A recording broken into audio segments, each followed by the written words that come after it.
Într-o pădure mare și verde, o pisică sălbatică stătea cocoțată pe o creangă și se simțea foarte importantă.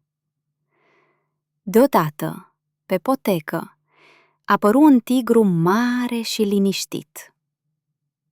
„Hei, tu de jos!" strigă pisica. „Nu te crede mare și tare. Eu vin dintr-un neam de zei. Strămoșii mei erau adorați în temple și pictați pe ziduri."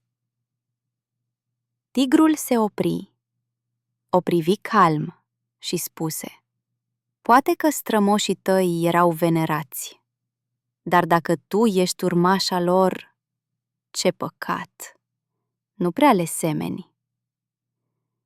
Pisica tăcu, nu mai avea ce spune.